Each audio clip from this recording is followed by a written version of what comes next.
ઓમ શ્રી ગણેશાય નમઃ. જય શ્રી કૃષ્ણ મિત્રો.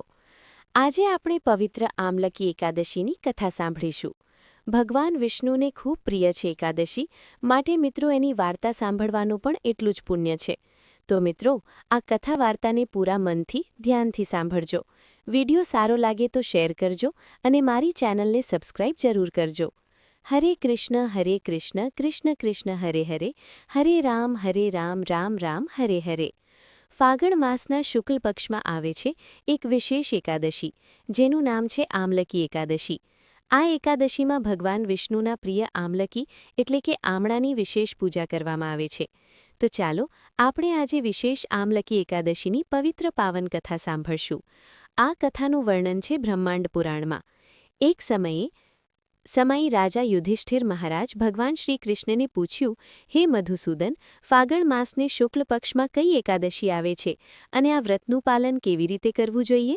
તો આના ઉત્તરમાં ભગવાન શ્રી કૃષ્ણએ કહ્યું, હે ધર્મનંદન, પ્રાચીન કાળમાં આ જ પ્રશ્ન રાજા માનધાતાએ તેના ગુરુ વશિષ્ઠને પૂછ્યો હતો.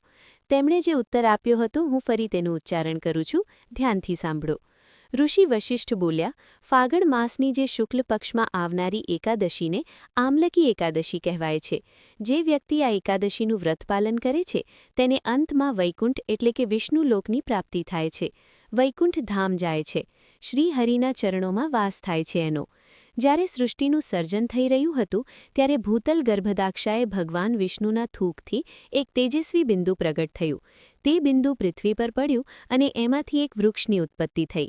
જ્યારે દેવતાઓએ આ વૃક્ષને જોયું તો બધા દેવતાઓને આશ્ચર્ય થયું અને એ સમયે એક આકાશવાણી થઈ કે આ ભગવાન વિષ્ણુનું અત્યંત પ્રિય આમલકી વૃક્ષ છે. જે પણ વ્યક્તિ આજના દિવસે આમળાના વૃક્ષની પૂજા કરે છે તેને આધ્યાત્મિક જગતની પ્રાપ્તિ થાય છે. આ પ્રકારે વશિષ્ઠ ઋષિએ આમલકી એકાદશીનું મહાત્મ્યને દર્શાવ્યા બાદ એક પૌરાણિક કથા કહી. પ્રાચીન કાળમાં એક વિદિશા નામનું રાજ્ય હતું. ત્યાંના રાજા હતા ચંદ્રવંશી રાજા. ચંદ્રવંશી રાજા પાસબિંદુ તેમનું અન્ય એક નામ પણ હતું, ચિત્રરથ. તેમના રાજ્યમાં બધી જ પ્રજા અતિ ઉત્તમ વિચારવાળી, શ્રેષ્ઠ ચરિત્ર અને સાત્વિક સંપત્તિયુક્ત હતી. આ રાજ્યમાં બધા જ મનુષ્ય સતોગુણી અને આસ્તિક હતા.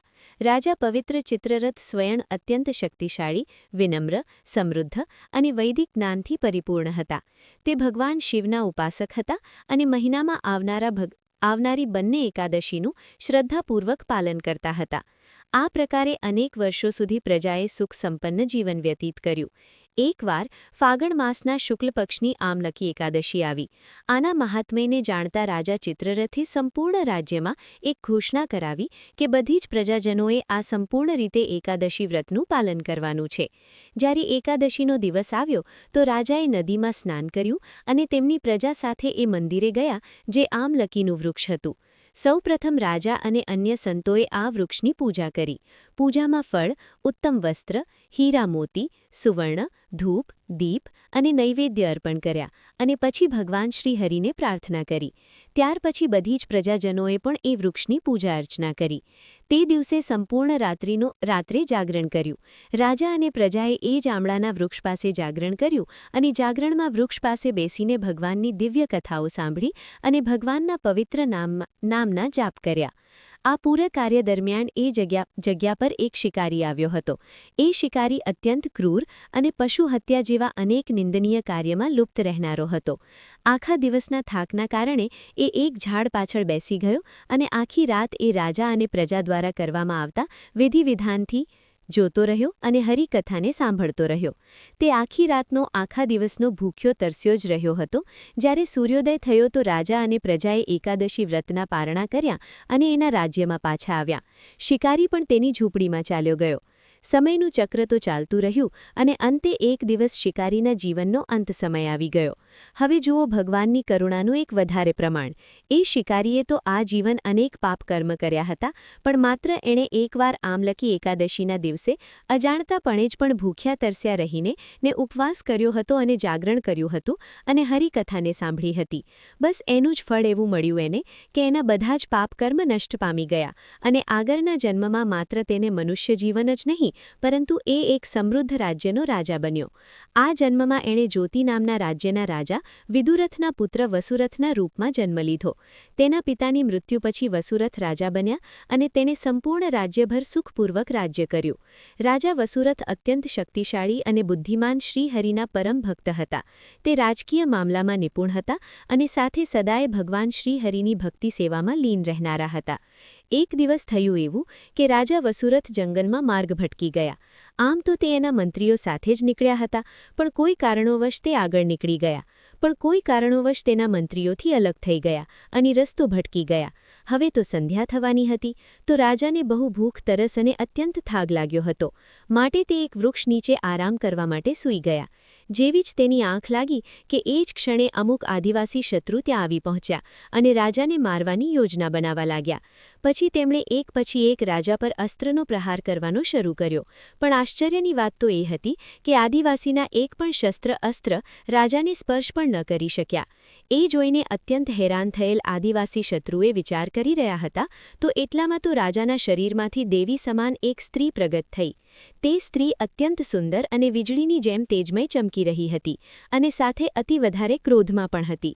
એને એ જ ક્ષણે તેના પ્રજ્વલિત ચક્રથી એ બધા જ આદિવાસીનો સહાર કરી લીધો અને તરત અદૃશ્ય થઈ ગઈ. અને એવામાં થોડીવારમાં રાજા વસુરથની આંખ ખુલી ગઈ, તો તેણે જોયું કે ત્યાં તેના આદિવાસી શત્રુ જમીન પર પડ્યા હતા. રાજા વિચાર કરવા લાગ્યા, અરે, કોણ મારી રક્ષા કરી ગયું હશે? તો એવામાં તો આકાશવાણી થઈ કે નિઃસંદેહ તમારી રક્ષા એણે કરી છે કે જેણે તેના શરણમાં આવનારા પ્રત્યેક પ્રાણીની રક્ષા કરી છે. આ સાંભળીને રાજા સમજી ગયા કે ભગવાન શ્રીહરિ વિષ્ણુએ જ મારી સહાયતા કરી છે. આ જાણીને તે ભાવભક્તિથી અભિભૂત થઈ ગયા. અને અંતમાં આ કથાનું સમાપન કરતા વશિષ્ઠ મુનિએ રાજા માનધાતાને કહ્યું કે હે રાજન, જે પણ આ અત્યંત પવિત્ર આમલકી એકાદશીનું પાલન કરે છે તેની નિઃસંદેહ ભગવાન વિષ્ણુના પરમ લોકને પ્રાપ્ત થાય છે. અને આ પ્રકારે પરમ પૂજ્ય ભગવાન શ્રી કૃષ્ણએ એકાદશીથી સંલગ્ન મહારાજ યુધિષ્ઠિરને સંતુષ્ટ કર્યા કથા સંભળાવીને. તો મિત્રો, આમ રામલકી એકાદશીની મહાત્મય કથા તમે સાંભળી. આમળાના વૃક્ષમાં અનેક દેવી દેવતાઓનો વાસ રહેલ છે. એટલા માટે આમળાનું વૃક્ષ બહુ શુભ છે અને વિષ્ણુ ભગવાન થકી એકાદશીના દિવસે આમળાના વૃક્ષની ઉત્પત્તિ થયા હોવાથી એકાદશીને આમલકી એકાદશીના નામે ઓળખાય છે, જે ભગવાનને બહુ જ પ્રિય છે. આ દિવસે જે વ્રત કરે છે તેના પર ભગવાનની કૃપા થાય છે અને તેને શુભ ફળની પ્રાપ્તિ થાય છે. આજના દિવસે ખાસ કરીને આમળાનો ઉપયોગ કરવાનો હોય છે. આમળાનું સેવન કરવાનું, સ્નાન કરવું, આમળાનું દાન કરવાનું રહે છે.